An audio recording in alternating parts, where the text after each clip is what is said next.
Hi guys, welcome to SD Traveler. Just wanted to start this video with saying I hope everybody had a wonderful Thanksgiving. Yes, it is Thanksgiving. So we are officially now 2 months into this whole thing, which is really awesome. I can't believe it's been 2 whole months since I started on the road. That is absolutely wild. And that blows my mind just even thinking about it. We are currently in Salt Lake City. We will be here for about 2.5 to 3 more weeks before we move on to Las Vegas, Nevada, where I will be meeting up with somebody there, celebrating the new year, and probably getting wasted. Probably. So let's go ahead and start off with the details. So the first thing, as usual, is talking about gas prices. Um, I hit the land of the fours, and I haven't hit the land of the fives, but I did find some places where $4 a gallon is still a thing. On my way from Bozeman to Salt Lake, I ran into an area at West Yellowstone. Don't know if y'all are familiar with it. And that was around 4.30, so $4.30 something change a gallon, which was the first time I ran into a $4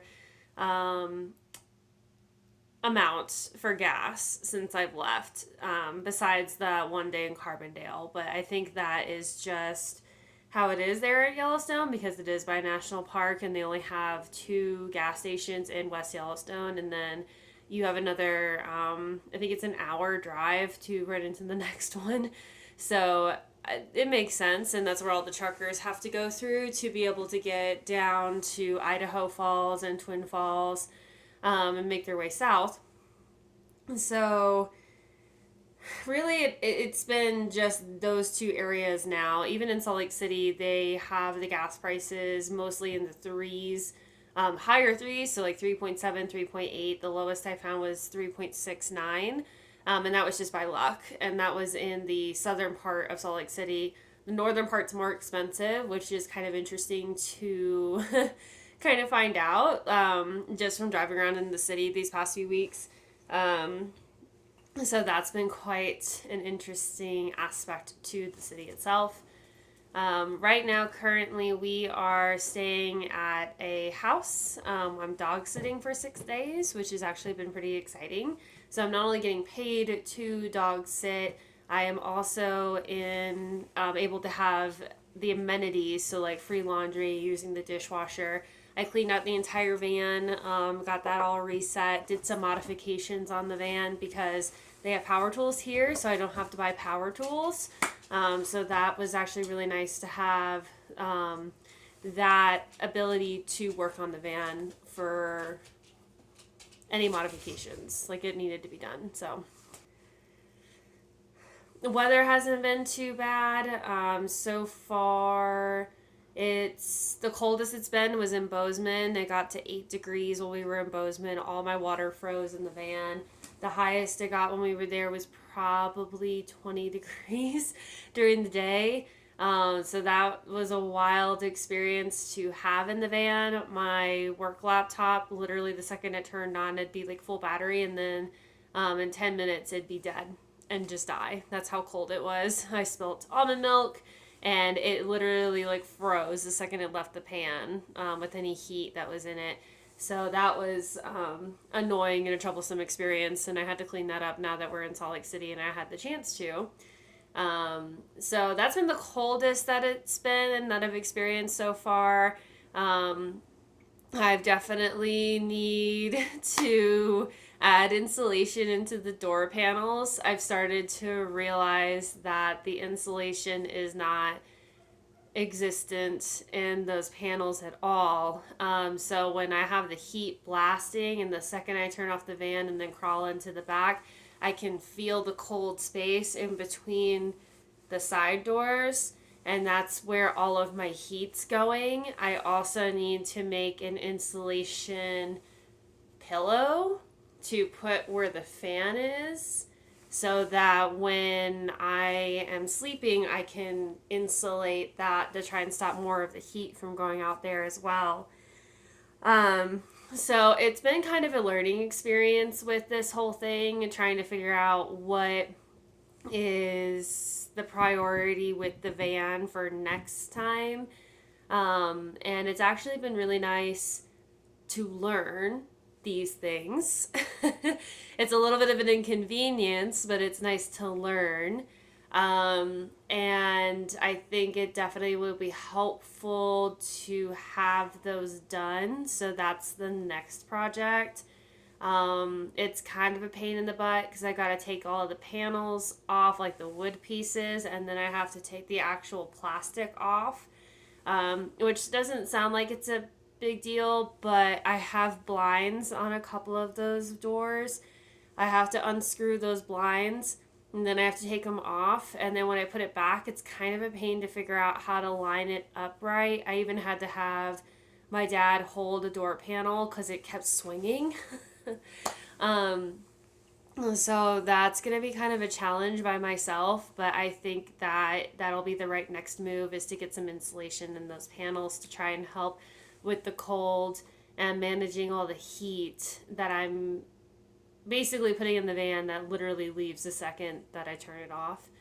Um, the next big project on that also would be to get wood panels for the back doors. I have some ideas of how I want to use those. There's just a lot of items right now that are in the van that basically have no home. They're just flying around all over the place. And so I need to figure out a better way to organize those so that I'm not having any trouble with them flying around or not being able to find them later. So far, the van is still doing really well. I haven't had too many issues with it. I've had a couple of problems with the idle, which that's been a problem in the past, and we thought we fixed it, or Dad thought he fixed it. Unfortunately, it's not completely fixed, and so every now and then you'll be sitting there, like for instance at a red light, and then the engine will just start revving out of nowhere. The only way to fix that right now is actually to take the to disconnect it and reconnect it back, and then turn the van back on, and then like wait a few minutes. And if that doesn't work, then you gotta disconnect it, reconnect it, and then wiggle the cord, and then it should be fixed. And luckily, it hasn't happened too many times, but it is a concern. I really don't want to be driving a long distance and then have it just suddenly like rev out of nowhere. It's just a waste of resources with the van, especially with it being as big as it is. But otherwise, it's been doing really well. I finally took it and got it washed. It was absolutely disgusting, just from all of the snow and the ice and the salt that was on the road. When I went through West Yellowstone, it was snowing, and there was just like so much snow everywhere. So the bottom of the van was completely covered in ice and snow and salt. And when I took it to get it washed last week, there was still snow that was like cut underneath where the step is. And so it was just kind of chilling there because it's still cold enough here that it's not really melting all of the snow and ice very fast. So I took it to get it washed and was using the pressure washer thing, and it was just like pieces of snow flying out from underneath the van. It was absolutely gross. I think I did the best I could to get as much of it as possible. I'll probably take it to get another wash here like next week, just to kind of try to keep up with it as best as I can. But he was absolutely disgusting. It was really gross for a while. The windshield hasn't cracked at all, thank goodness, so knock on wood. So hopefully it'll stay that way and it won't crack. We'll see. I still got 5 months left So only time will tell with that one. Running has been really good. I've been keeping up with that pretty consistently. I actually did they call it the Cold Turkey Run here in Salt Lake City.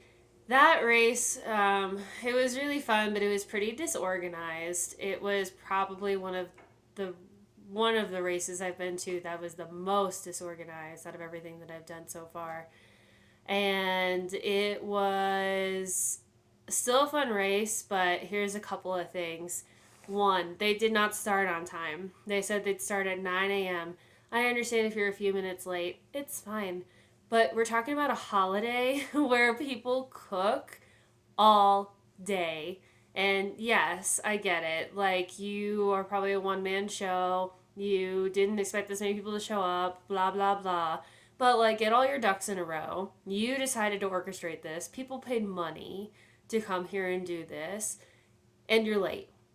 And it wasn't like 2 minutes late, it was 15 to 20 minutes late from starting the race. By the time we were done, it was 10 o'clock. So, like, at least by the time I was done. So, it was awful in that sense. Two, they didn't have corrals, which they should have. But I think that's pretty common on this race is that they don't do those corrals. They never asked me for my pace. They never asked me for what time they thought that I was going to finish. And I was just really overwhelmed. Like, there was just all these people that were crushed in together. It was about 700 to 800 people that showed up. And it was just literally like sardines the first quarter. And that was just like really stressful, trying to make sure you didn't get run over. Three, they didn't say if you could have strollers, if you could bring dogs, like none of that was on the site when you originally signed up. Otherwise, I would have brought Lila and we would have done it together. She would have loved it. And then, and four, they had an announcement that there was ice on the road, but the guy had to walk through the entire crowd, stop every few feet, and say the same thing over and over again to let people know that there was ice on the road, which was really annoying. And they also didn't do the anthem at all, the national anthem, and I don't think I've ever been to a race where they don't do the national anthem before you do the race. Like, that's just been kind of like customary at every race I've been to. So I don't know how I feel about that. That was a little strange too. Maybe it's just because I'm so used to it that it feels wrong for them to not have done that. Or it could just be brainwashing. I don't know. But it was pretty disorganized. The course itself was beautiful. It was through a canyon, and the elevation gain at the beginning was probably like right around 200 feet, which doesn't sound like a lot, but when you're doing a race like that, it can actually quite take a toll. So I wasn't really ready for that at all. It was a 6K, which I don't know if anybody's done 6Ks. I've never done a 6K. That was really odd distance. Didn't know how to feel about that. So like a 6K would be 3.6 to 3.7 depending on how they set the race. Which I thought at first it was because there was no way to make it a normal 5K. That was my initial thought. Was there's like a road that eventually like it just deadpans somewhere and you have to make a turn, and it's just awkward to end it at the 5K distance, so they made it longer. I don't know. That wasn't the case. Like, running the course, they could have easily just made it a normal 5K.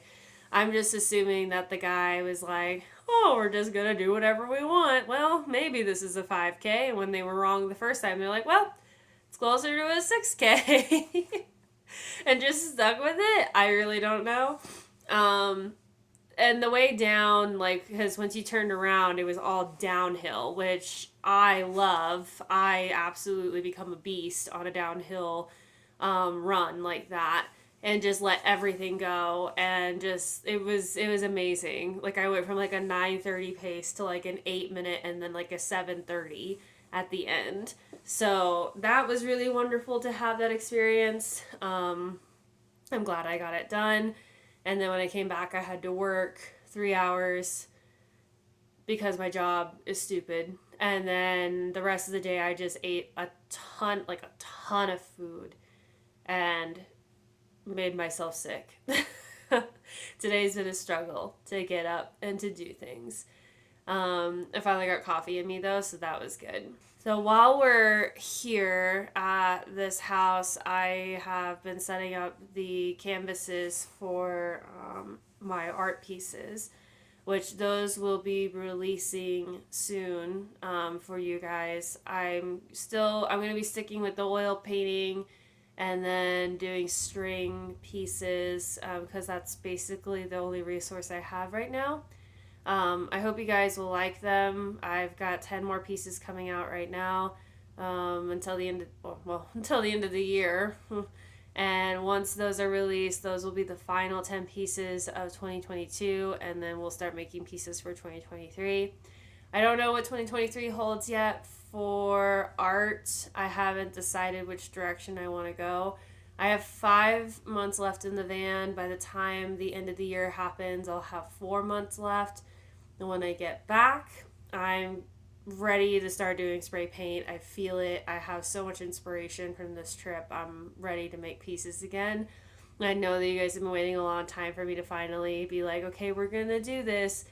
We're really going to do this. I just have to buy new spray paint because all of my spray paint is like 4 years old now, and I don't think it's still good. Like a lot of my cans back then were having trouble, and I had to keep getting replacement nozzles. So we're gonna be re-upping all of that supplies, and I know that those are my most popular sellers from my art pieces that I've done so far. So I'm really excited to get back into those. Just kind of get the creative juices flowing and like kind of finally touch base with them. I'm hoping to get back into that creative mind space and do 1 or 2 pieces a week when I get home. I'll have 4 or 5 months once I'm back to make those pieces before I go back out on the road again. So I'm really excited. I hope you guys are really excited. And that's really all I have for right now. I don't have anything else at the moment. I have the van video coming out. I'm doing that here shortly. And I'm so excited for the next adventure. I hope you guys have enjoyed this little quick video. You guys are awesome. Thank you so much for your support, your love, and please make sure to subscribe, comment, like, and follow along on our journey. I'll be posting again next week and catching you guys up on everything. And then also I'm posting the van video here tomorrow. So that's exciting. I hope you guys are ready. And thank you so much. I'm going to go ahead and sign off. So this is SC Traveler here. I hope you guys have a wonderful rest of your day. Hope you guys had a wonderful Thanksgiving. If you guys are going home, have safe travels. And thank you guys so much, so much. Like, comment, subscribe, and donations are accepted, but not necessary. You don't have to if you don't want to. Art pieces are down below as well. Please purchase a piece today. Help me clear out my gallery. We've got 10 more coming out till the end of the year. So we got 2 down right now. We'll be posting shortly. So bye, guys. I hope you guys have a wonderful day. Bye.